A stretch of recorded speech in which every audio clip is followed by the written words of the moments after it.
Welcome back for another GRT price prediction analysis video, and at the time of this recording, GRT continues to hold below the 20-day MA here on the 4-hour chart, which is now acting as resistance for us to continue gearing up. We are also seeing much of a rejection on resistance on the 0.1651, which has now given us a rejection, and we are seeing this pullback over here.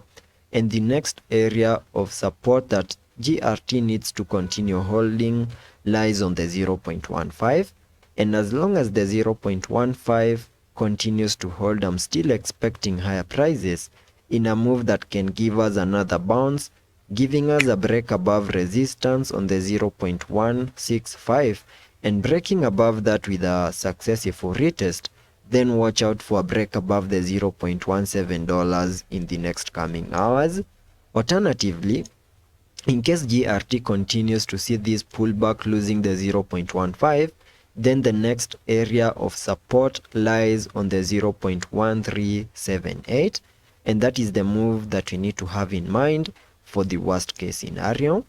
GRT has also continued to obey the Elliot wave structures, and zooming out on the charts to now give you my Elliot wave analysis, you can see that after getting our significant low on the 19th of October, we saw this massive bounce to the upside in a move that peaked in the formation of this wave 1, giving us a high above the 0.165. And after seeing the formation of that first wave, whatever we expected next was a bit of a corrective structure in the formation of this wave 2.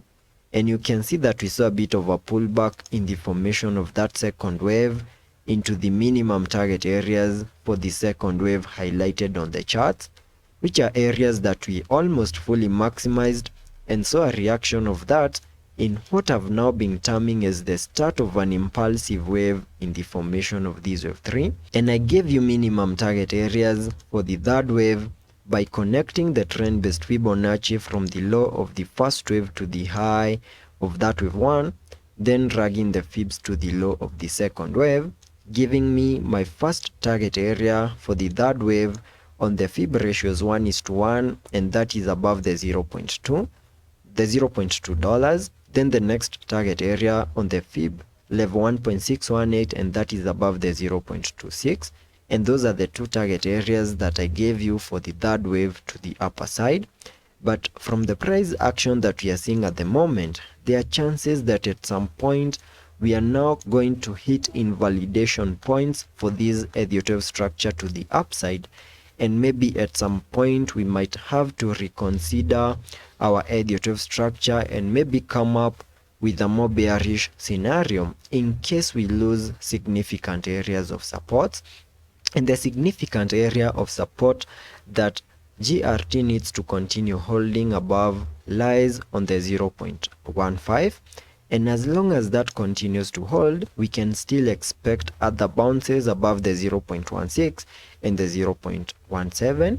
But if by any chance we lose the 0.15, I'm expecting a more bearish move to play out, where we can see a sweep of the area of support on the 0.1378.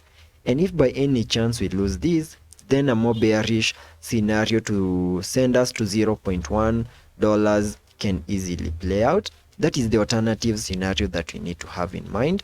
And those are the significant areas of support and resistances that we need to keep our eyes on. And I hope that video was of much help to you, and I hope to catch you in the next one.